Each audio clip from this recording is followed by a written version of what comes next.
From 1922 to 1935, the London and North Eastern Railway was dominated by the presence of the A1 and A3 steam locomotives. You may know at least one of these by the name the Flying Scotsman. These trains alone were amazing and deserving of their own video, but their successor, the A4, well, it completely changed the ballgame. Welcome back to 5 Minute History, the weekly series where Patreon members choose the topic. This one comes from Divine Imperial.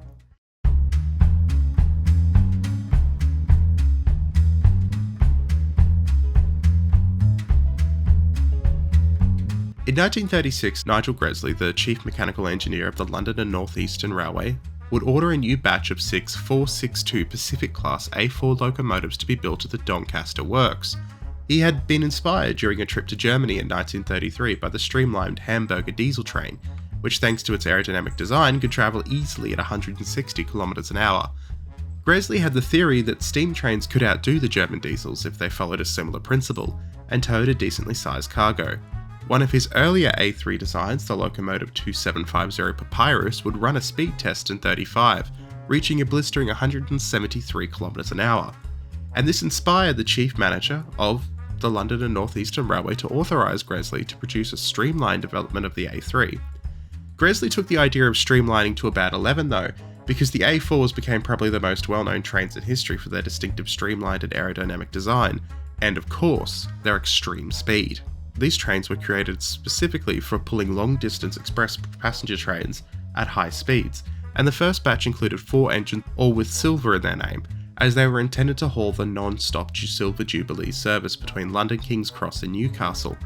The next 6 new A4s were each named after birds, influenced by Gresley's passion for breeding wild birds, and featured several tweaks to make the most of the original streamlined design. Among the improvements was a brand new cutting-edge chimney and blast pipe, which allowed smoke to disperse more freely. However, a huge problem remained with smoke bellowing over the front of the locomotive, restricting the driver's vision to only a narrow window. Gresley was determined to solve this issue and used the Mallard, the 28th A4, for testing. To tackle this, a wooden model at 1/12 of the scale of the Mallard was built, and it underwent smoke tests in a wind tunnel.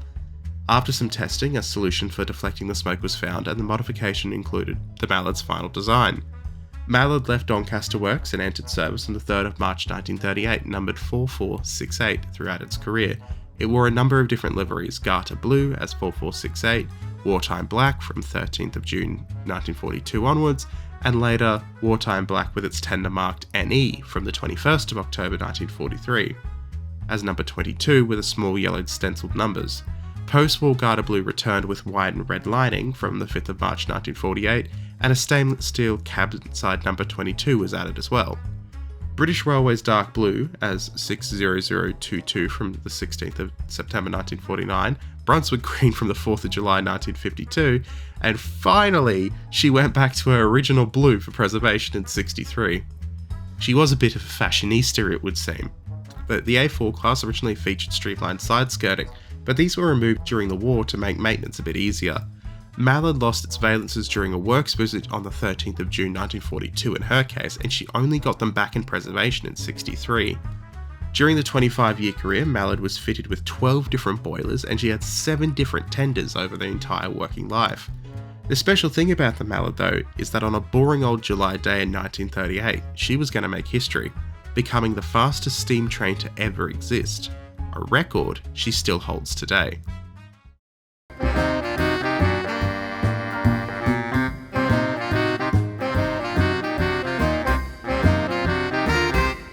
I'm going to be completely honest, this one is going way over 5 minutes because the Mallard is cool.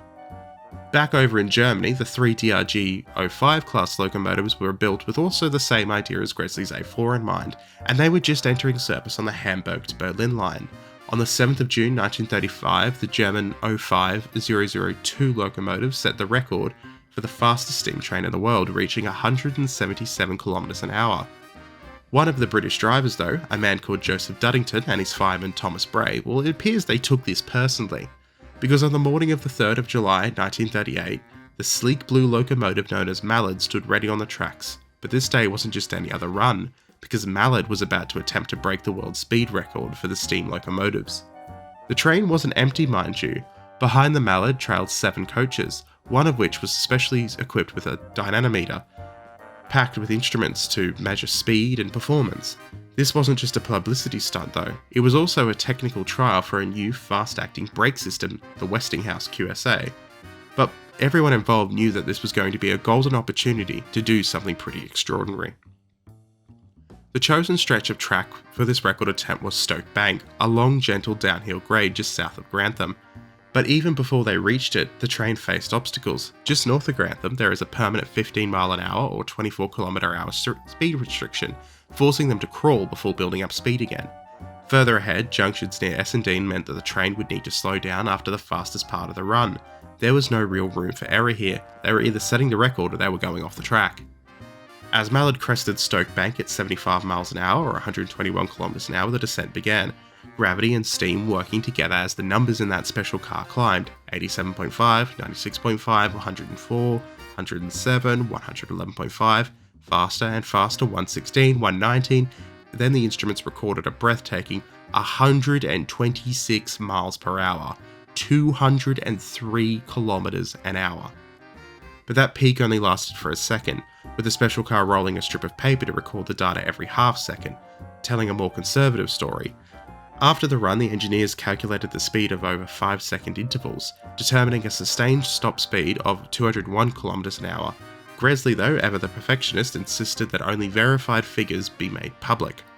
There were a few issues though. The middle cylinder's big and unknown weak spot on the A4s began to overheat during this run, and the locomotive would be sent in for cautionary repairs just in case something went really wrong.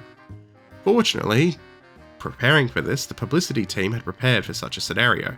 Anticipating that Mallard might not make it back to London by itself, they'd taken a dozen of photographs of the train beforehand, and had another train ready to stand in. Though the record stood, there were those who questioned the finer details. Later analysis suggests that inconsistencies in the paper's roll movement may have caused fluctuations in the readings. Some engineers have argued that the real top speed may have been closer to 124 miles per hour sustained for almost a mile. But the plaque affixed to the Mallard in 48, designed by steam enthusiast Harry Underwood, declared the number the world remembered to be 126 miles an hour, or 203 kilometers an hour. The Mallard's crew did say afterwards that they believe the train could have gone faster if she'd been given another attempt and perhaps a bit longer line, and that being 130 miles an hour or 209 kilometers an hour being an entirely feasible goal. But sadly, any hopes for a repeat attempt were dashed the following year. Gresley planned again to go in September of 1939, but for the astute among you may know what happened in September 1939, and the war and its conclusion meant that the dream of an even faster run faded into history. But that is the story of the Mallard and its high-speed run attempt, and who doesn't love a good story about a steam train? See you again next week for another possibly 5-minute-ish, probably closer to 10-minute guide on an event throughout history. Remember, patrons, you can submit a topic through the pinned post on Patreon, and I will get to them first come, first serve.